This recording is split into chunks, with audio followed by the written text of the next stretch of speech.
We've all been there. You spend your entire day painting. The colors are perfect. They're vibrant. The shadows are deep and rich and it looks great. But you come back the next day and horror! You walk into the studio, you look at your dry canvas, and the dark background is suddenly matte and chalky. The shadows have turned into something dusty, dead, and gray. Meanwhile, the highlights are still kind of shiny and have excessive gloss. It looks patchy, uneven, and distracting. Don't panic, your painting is not ruined. What you're looking at is a classic phenomenon known in the Atelier world as sinking in. Today we're going to look at exactly why it happens, the step-by-step Atelier technique to fix it instantly, and the one critical mistake to avoid. Let's solve this once and for all. Let me light this and tell you about what sinking in actually is. What you have to understand is the physics of oil paint.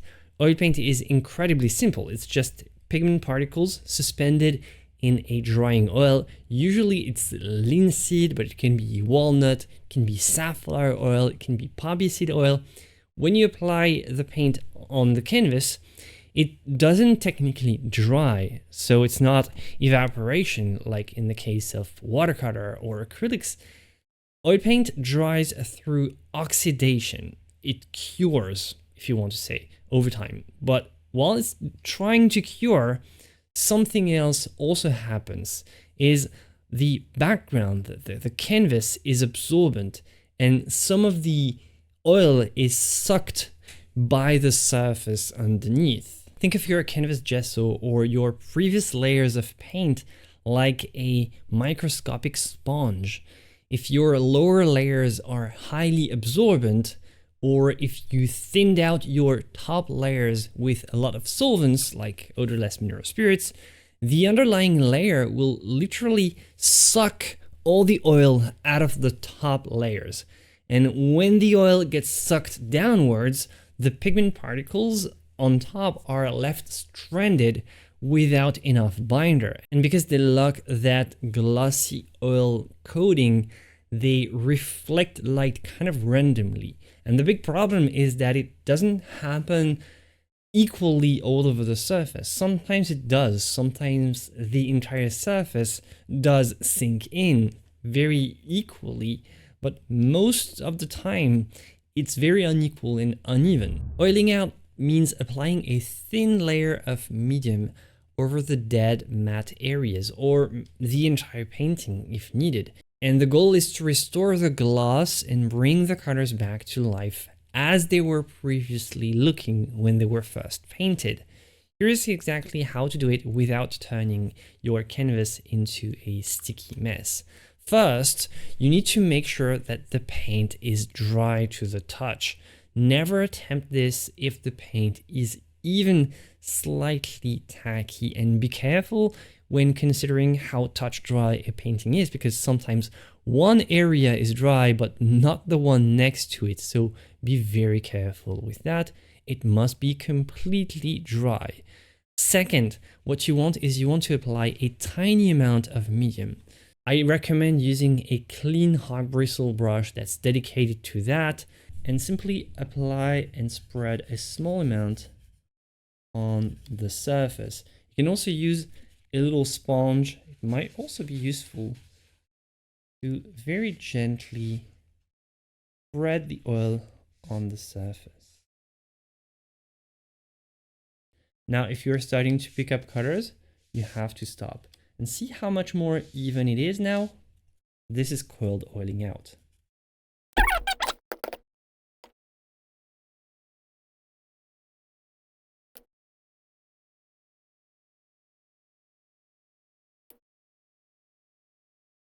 Oiling out just brings back some of the depth of the blacks and creates a much more even surface that looks a lot more vibrant, a lot more like what it was originally when it was first painted. I really like using a little sponge. I think it works really well, and you can scrub a very small amount of oil or medium onto the dead matte areas. And a little goes a very long way here. And third, and most importantly, and this is why the sponge is so useful, what you want in the end is wipe it away and remove the excess.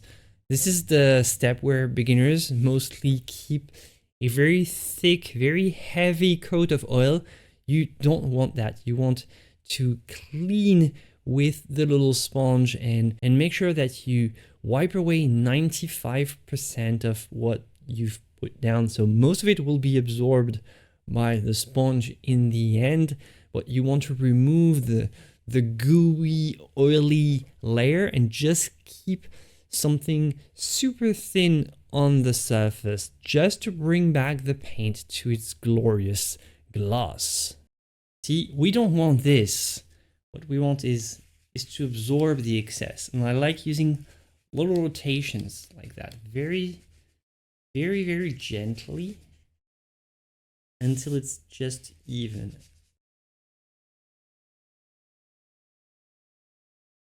So now, once you've done this, you'll see that the depth of your colors will return, the contrast will be restored, and now you can actually see what you're doing for your next painting session. So typically, if you paint with multiple layers, oiling out might be something you have to do at the beginning of every new session.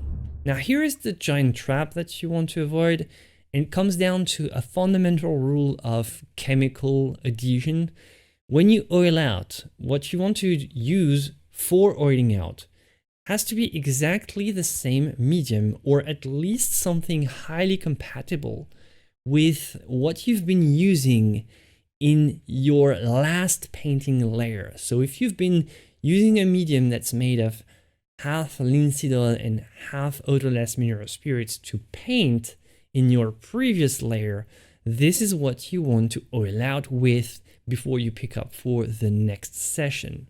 If you've painted that specific layer using a fast drying alkyd medium like liquid, you should oil out with a very thin layer of liquid, and you do exactly the same thing that we did with the little sponge. Instead of using something like linseed oil and mineral spirits, you just use liquid. And that matters because of the fat overlin rule. If you put a highly flexible, slow drying, pure layer of oil underneath a faster drying layer later on, your painting will eventually have problems.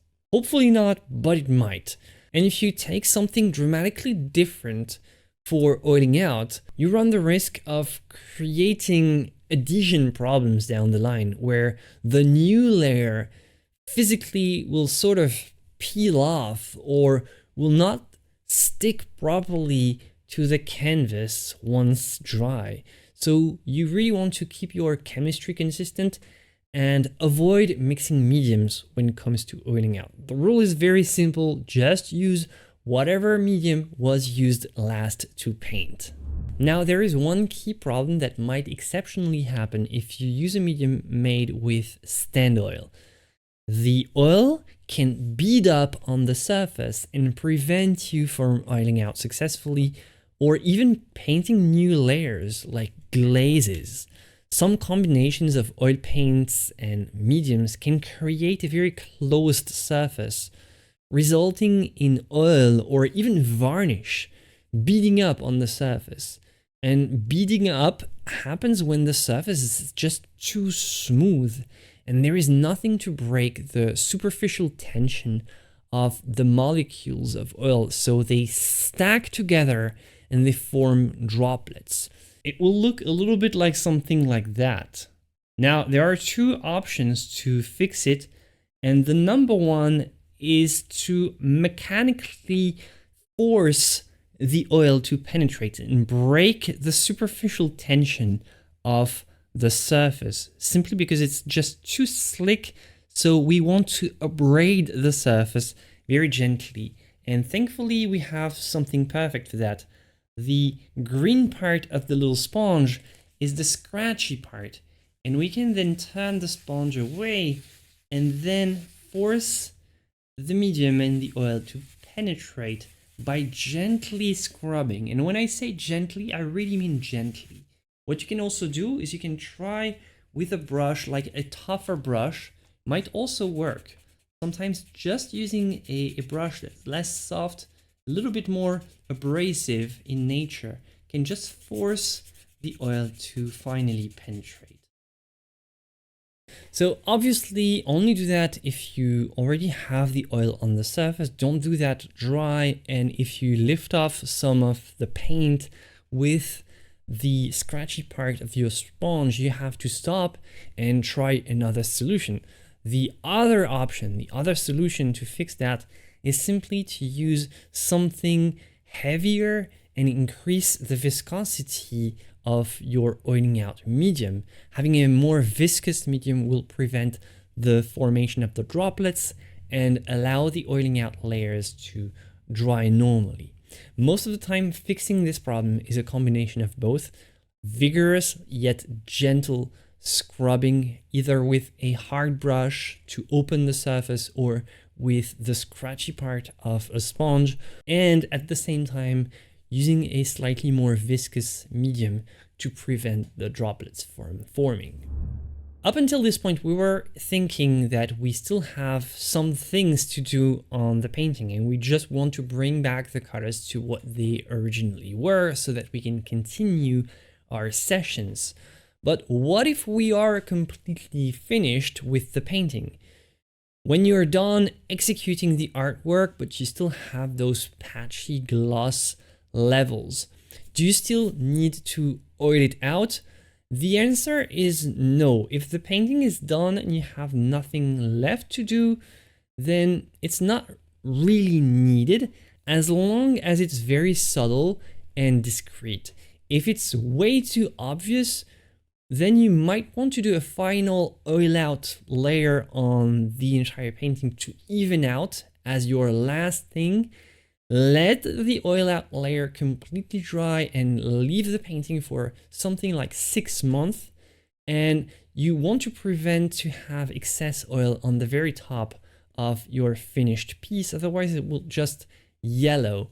And instead of oiling out for the final layer, if it's very subtle and if it's not that visible, then you can wait. Even if it's uneven, you can wait for the 6 months and use the ultimate equalizer in the end, which is the varnish. The varnish will serve two purposes. It will protect the painting from the dirt, from the UV lights, and fundamentally it will also unify the gloss level.